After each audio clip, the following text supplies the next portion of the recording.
Fought like a demon from hell. Amazing eating. I've never kept one of these and I've caught on a line in my life, but today's the day. Absolutely stoked.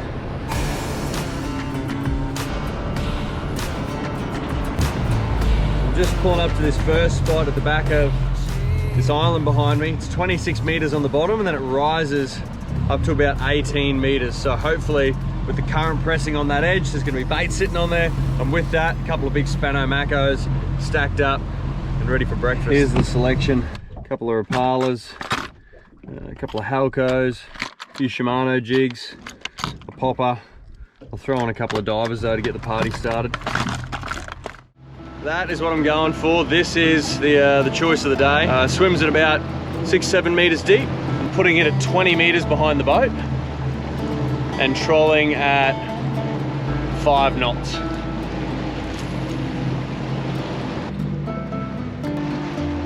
One of the first things I do personally when I come out to the reef and if I'm cruising around to try and get my bearings and pick and decide where I want to fish is I'm looking out for bait and I'm looking out for birds, because the birds are looking for the bait as well. So if you see a few birds flying, generally under them could be some bait, or quite often you'll see some larger fish jumping like your tunas, or your bait fish getting chased, or even dolphins chasing bait. So look out for life on the water. Oh, I was just about to pull up stump. Oh, and then something's just ghosted me. Get off the bottom, mate. No, no, no, no, no, no, no, no, no. Get away from the motor. Oh, you're kidding. It's a cobia. No wonder it's fighting so hard. Look at that. It's a big cobia. Oh, they're one of my favorite eating fish. I actually like eating these more than Spanish mackerel. They grow really quick, they're really hard fighting, and up here where I live, you don't find them too often. Oh, oh, did you see that? Did you see that, the lure? The lure literally just came out. Oh, oh, oh. This is such a beautiful fish. Oh, the lure literally flicked out the side of its gills as I put the gaff in it and got it on the boat. Oh, that is a very welcome surprise. A cobia. Deep sea mud cod, one of my favorite fish. A lot of meat up through them. They fight really hard. And like I said, fast growing as well. Look at that. What a spectacular fish. Oh, that was bloody special. I've only ever caught probably 2 or 3 on a line in my life before, cobia, and each time I've let them go. I've speared a couple before. I know how good they are eating, if they're not jumbo size, obviously, because they get far, far bigger than that, 4 or 5 times the size. But I'm amped. I'm amped. One thing I've found it pays to do when you're trolling is to spread out your lures as much as you can, but obviously in a boat like this, I've only got, you know, 1.8 or 2 meters worth of transom beam. So I've got 3 lines out the back. I don't have outriggers, which are essentially long poles on either side to give you more spread so you could run, say, 4 or 5 lures effectively.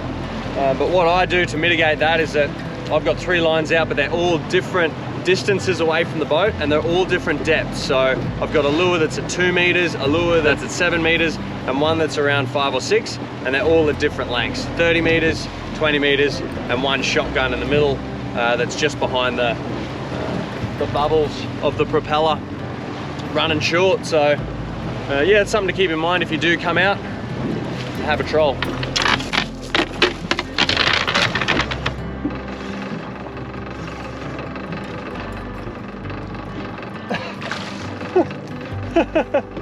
First drop, a really nice Moses perch. He's coming back to dinner, and a little coral trout, which I will get straight back in the water. See you, little trout. Oh yeah. I'm just coming back in from that shoal I was fishing on this morning, back into the islands, and it's just such a stellar day. So I'm gonna get the drone up and show you guys what it looks like from an eagle eye view. Should be pretty specky. Woo! Look at the rainforest. on the island, down to the rocks, into the ocean. That's insane. This is the spoils of today's fishing efforts. That's the cobia backbone. I did Australia's most mediocre filleting job on it, so you can see there's a fair bit of meat left on it, which is not going to go to waste. I'll throw that backbone on the fire tonight. This is the cobia meat, which a few kilos of meat. I just chopped it up into meal sizes for the next couple of weeks. This is the golden trevally, which can just be done so many different ways, but I'll probably keep some fresh and then freeze some. And this beautiful little specimen is going on the coals as well. I've got a fire pit just in front of the house there. But yeah, these frames here, I'm going to plant out in the paddock and put a tree on them, because that is one of the best fertilizers you can get. I'll get a little bit of footage of the cook up, but you know how it runs. Fire goes up, the sweet spot. Coals get hot, pan goes on, grill goes on, fish goes on, cold one comes out. Good vibes, good yarns, bit of music, a good hearty feast. Eating what you catch at the end of the day. I know we're sure we've said it before between Strick and I, but it's a very special thing, and it's one of the things that got us into getting back to basics. We'll see you out here. Thanks for watching.